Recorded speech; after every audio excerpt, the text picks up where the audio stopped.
So it's that time of the year again. Time to go on a vacation. Well, for me anyway. These videos about those trips are certainly not among my most watched videos. Nobody's asking me to make them, but I just like it, and so this one's for me, I guess. Now, vacations are always great, even if you like your job, but this time around it was really special for me, because this would be the first vacation with our 6-month-old baby boy.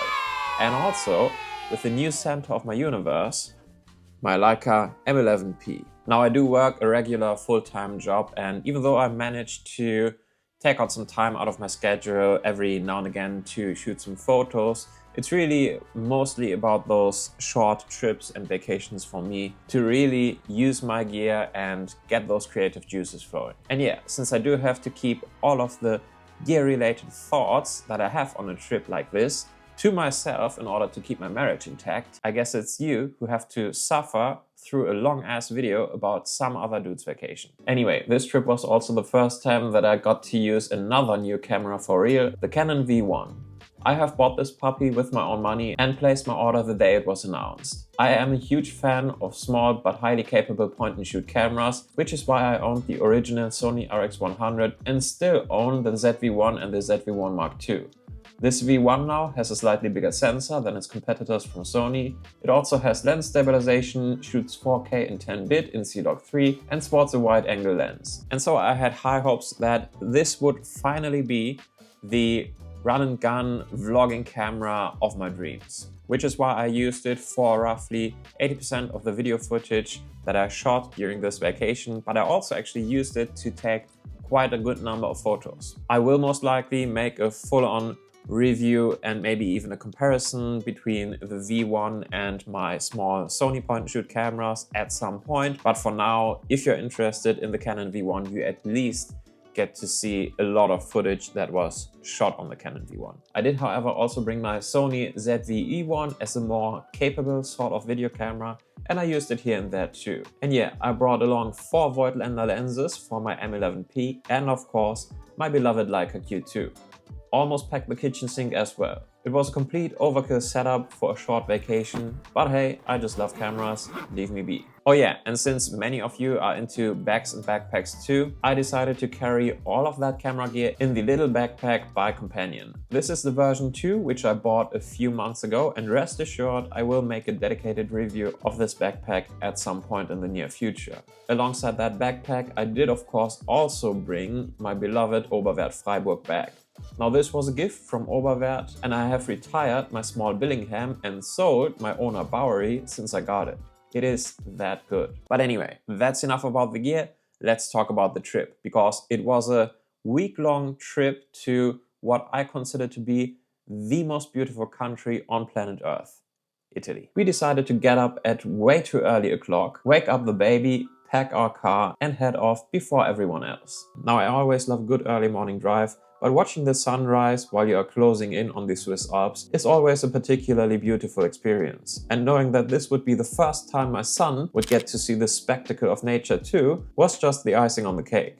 And he was, of course, just ecstatic. But anyway, somewhere in Switzerland we decided to go for our first little pit stop so that the youngest member of our crew could have a drink and we could get a coffee and stretch our legs for a moment. I didn't exactly film a whole lot there, but at least I pulled out the trusty M11-P to fire off my first few shots of the trip. After those shenanigans, we drove on towards our lunch stop location, Como, the city at the southern edge of Lake Como. Now, Lake Como is a place that we visit fairly frequently since we just live a few hours drive away, but it simply doesn't get old to be there. And so after another 1.5 hours drive, we arrived in Como way before lunchtime. We didn't really have a plan what to do there, and all the restaurants that we like to visit in Como wouldn't open until midday, and so we decided to just make our way towards the lake and relax there for a bit. So we are now heading into Como to grab a bite to eat and probably coffee or tea. And then we are heading onwards towards our location in Tuscany. It should be no surprise that I was also excited to use my M11-P some more, and so of course I also took a few photos here and there.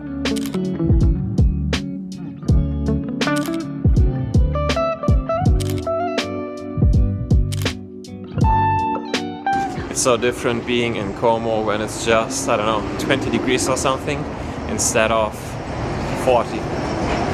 much more pleasant. God, it's enjoyable. Also, for some weird reason, by the looks of things, there are only Italian tourists, so it doesn't feel that touristy at all this time around. It's super interesting, I love it. We then decided to get some fior di latte ice cream, as you do, and just relax a bit at the lake, just watching everyone go by and playing with our little boy.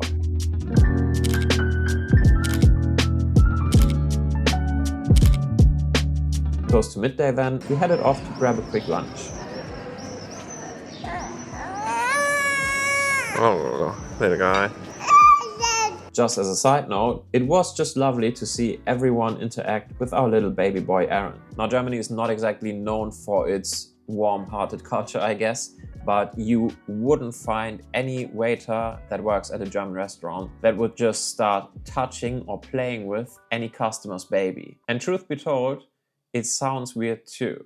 But in Italy, there were just so many people, from waiters at a restaurant to just random grannies in supermarkets, who just smiled at our baby boy, talked to him, or maybe wiggled his feet or whatever, and it was always just done in a very friendly and delightful way. And he was also just super happy and delighted and smiled back at everyone. And so yeah, overall, a surprisingly nice and heartwarming experience. But anyway, after our lunch, we filled our car back up and continued our long and grueling drive towards our Airbnb, which was situated up in the hills about an hour or so south of Florence. Not gonna lie, the drive dragged on a bit. Overall, we covered roughly 900 kilometers, and so we had to stop a few more times along our way, and luckily, Aaron was asleep for most of the drive. As much as I love Italy and the people who live there, I absolutely hate paying for tolls, and parts of the Italian infrastructure are just frustrating, to put it mildly, but more on that later. Eventually, we made it to the driveway of our Airbnb at roughly 7 p.m. and it turned out that that driveway was a 3-kilometer long and only partly paved slim road that led up the steep side of that hill. But since we were driving a lifted G-Wagon, there was no reason for me to fear for our car at all. Once we made our way up the hill, the rest of the evening was pretty chill, as you would imagine. The Airbnb was a beautiful apartment on what would probably be best described as a wine farm. Lovely old building, pool, a great view over the valley, just a lovely place overall. We got a bottle of wine from that farm as a welcoming gift, and I had to double chin to the max to get it open. But yeah, we settled in, drank some of that wine, and I took about 1 billion photos that evening.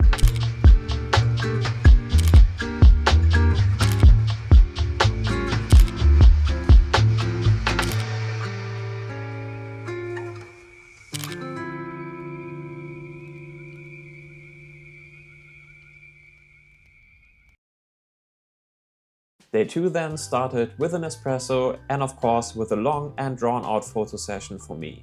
Essentially just exploring the property in that beautiful early morning light.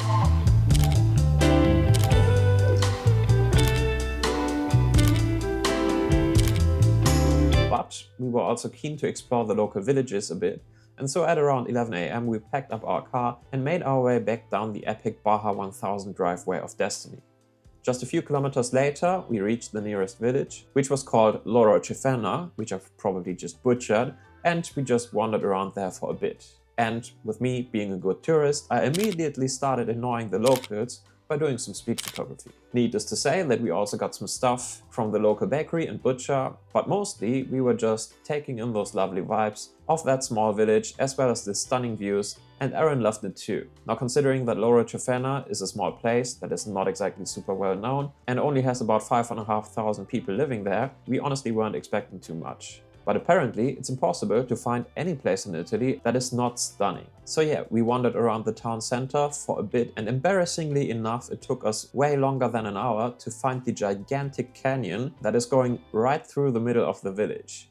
Quite a sight indeed, and a good enough reason for me to break out the M11 once again. Anyway, after taking in the views and photographing it from every possible angle, we eventually got hungry again, and so it was time to find the next best restaurant where we could just pick out on that fine Italian cuisine. And so we just stumbled blindly into the next best restaurant with an open door, and what do you know, we hit the jackpot. We started out with something that an old lady from Toronto, who was sitting a few tables over, called a heart attack. Well worth the health risk in my opinion. And then we went straight for some Italian pasta. Not gonna lie, it was some of the best food I had in a while. And so, since the day could not possibly get any better, we decided to just head straight back to our Airbnb, where we would spend a couple of hours just lounging about. Eventually though, we got bored again and thought, fuck it. It's time to punch those BMW shock absorbers some more and drive back down that hill. And so, with the car begging for mercy and us not knowing where to go when we arrived at the bottom, we just went to another farm type of place in hopes of yet even more glorious food. It was in fact a beautiful place, but the restaurant there was already closed by the time we got there, and we were also kind of tired anyway, and so we just headed back home again to enjoy those sunset views as well as some of the food we had bought earlier in town. The next day started again with an espresso and a view, as well as some photography, as every day should. We didn't have any plans for the day, and so we decided to just take it easy and stayed at our Airbnb for a while to make good use of that pool. And that's exactly what we did. I will spare you the sight of me shirtless though, which should be a good enough reason for you to give this video a like. Just saying. Anyway, we were still kind of pissed that the restaurant on that farm the day before was closed when we got there, and so we eventually decided to go there again. And thank God we did. The place is called Fattoria La Viala, in case anyone's interested, and the farm is actually very well known for the high quality food they produce. It's all Demeter stuff, if that means anything to you. In short, free of any additives, all organic, all good stuff. Which is nice, I guess, but on top of that, it's also very reasonably priced if you eat there. We got this sort of mixed plate with a variety of cheese and salami, a bowl of soup, some bread, a gigantic salad bowl, coffee and so on for just 13 bucks. The full bottle of their wine at the restaurant cost us $7.50. Call me cheap, but there are few things in life that are as delightful as getting great food in a beautiful location at a fair price. It's a rare thing to come across in the dark days we live in. After the healthy pig out of the century and spending a small fortune at the local farm shop, we should have probably just gone back to our Airbnb and called it a day. But nay, we headed off to Arezzo, which is one of the largest cities in this part of Italy. Now Arezzo was beautiful, no doubt. I even took a couple of photos here and there, but overall we were just a bit tired, I guess, and therefore sort of unable to really enjoy the experience. We wandered around aimlessly for a while and got some ice cream as well, and eventually ended up at some park where some sort of Greek festivities were taking place. And so we just got ourselves a gyro to balance out all of the healthy food that we had earlier. And after eating our Greek slop and enjoying the views for a while, we eventually headed back to our Airbnb. And thus, day 4 came around, and our plan was to take a train into Florence to see what's up there. And so we packed up our stuff and headed off once again to make it in time aboard the Trenitalia train. After about an hour or so on the train, we arrived in Florence and immediately made our way towards the Basilica di Santa Maria Novella. An impressive building indeed, and Aaron just couldn't get enough of it. However, we also quickly realized a big issue. The city was completely packed with tourists, and so there was absolutely no chance in hell that we would be able to actually just relax and enjoy any of the beautiful sights and buildings that Florence has to offer. On top of that, moving through such a busy city with people and cars going everywhere all of the time is bad enough as it is, but doing that while pushing around the stroller with a 6-month-old is really no fun. And so we just walked around town in the scorching sun for a while and stumbled across some sort of major landmark or tourist attraction about every 2 minutes or so. Much to my delight, we even found the local Leica store just completely by accident. Overall though, it really was honestly a bit of an exhausting experience. We obviously got some food and drinks and even some ice cream, and we did our best to enjoy our visit, but truth be told, this type of tourism just is not for us. Now, had I been there by myself, I would have probably tried to lean in more on the busy vibe of Florence, because there was certainly a lot going on, like people everywhere, stories to tell, beautiful locations, beautiful scenery and backdrops. The light was just gorgeous as well. But alas, most of my headspace was taken up with taking care of Aaron and making sure that he wouldn't be run over by someone or a car. And so, yeah, there was really little going on in the sense of street photography. Blaming your family for your bad street photography. What you know about that? After a few hours, we decided to throw in the towel and take the next Reut train back to our Airbnb to just kick back, relax, open up a bottle of wine and enjoy the views at the pool. I decided to whip out my Leica Q2 again just to snap some shots here and there, and I have to say that I still just adore this camera. The 28mm lens is somehow just right for me for most occasions, and I don't know how else to say it, but I always feel like the images out of my Q2 are really good at conveying how a scene felt. Or at least they are good at making me feel like I am back in the scene I shot, which is exactly what I want from a camera of this kind. And so we just enjoyed our time, took it all in, eventually made ourselves some dinner, drank some of that leftover wine from Fattoria Viala, and just enjoyed the serenity of that place in the golden hour sun for one last time.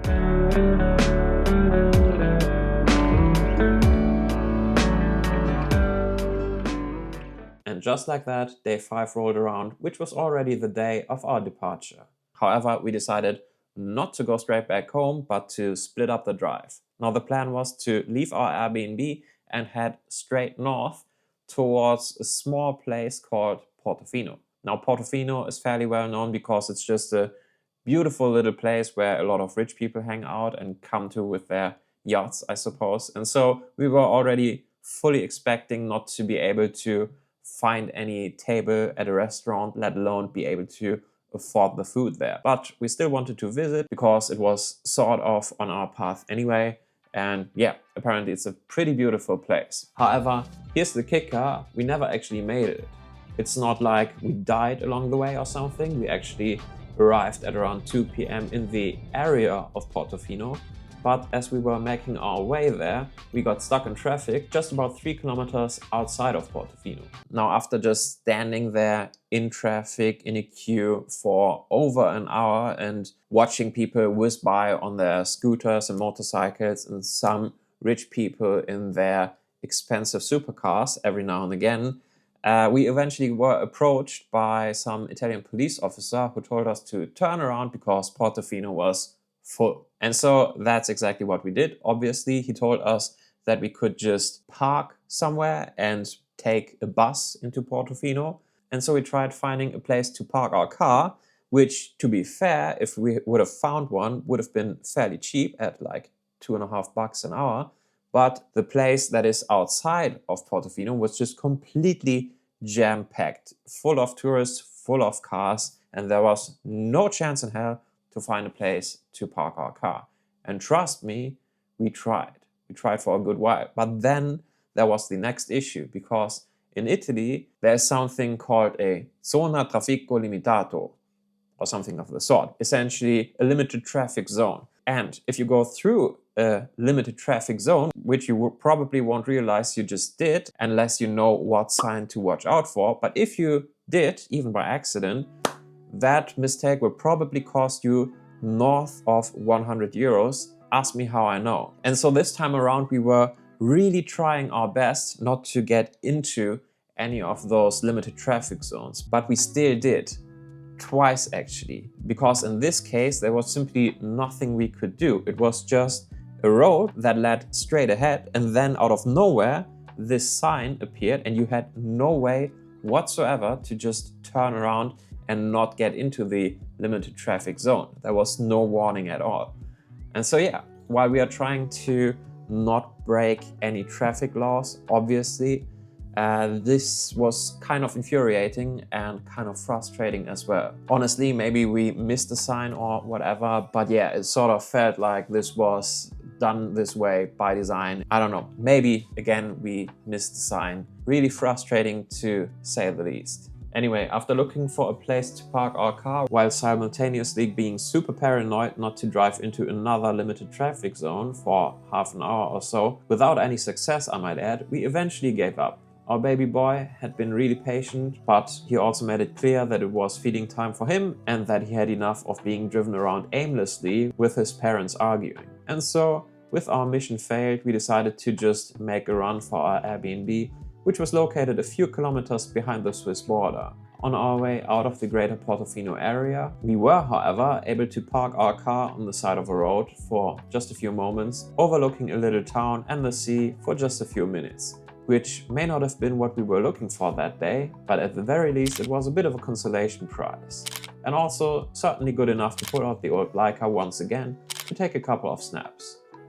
Anyway, we made it to Switzerland without any major hold-ups and went straight for a restaurant to finally grab a bite to eat.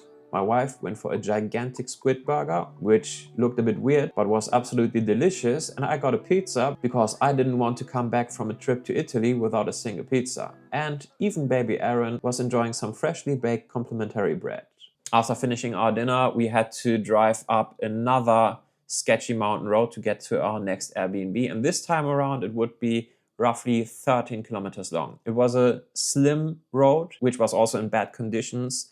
No street lights whatsoever, and certainly not enough space for two cars to pass each other. And so it was a bit stressful, and we got into a few situations that just made my heart race like a motherfucker, but we eventually made it to our Airbnb, safe and sound. It was, once again, a beautiful place. Very quiet, just had a warm vibe to it. Also, great views, overall just perfect to unwind after a very mixed and overall exhausting day. And so we just settled in, made ourselves comfortable. I took a billion photos, and after enjoying those views until way past sundown, we eventually called it a night.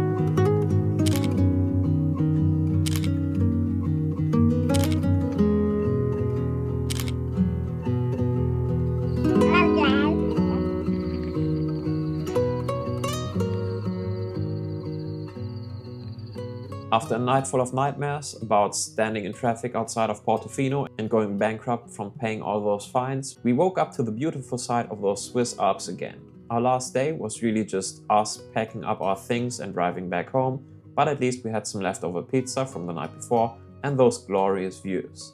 And so I took another 2.5 quadrillion photos of this lovely place before packing up the car again and firing on the mighty 4-cylinder diesel engine to bring us back down the sketchy mountain road.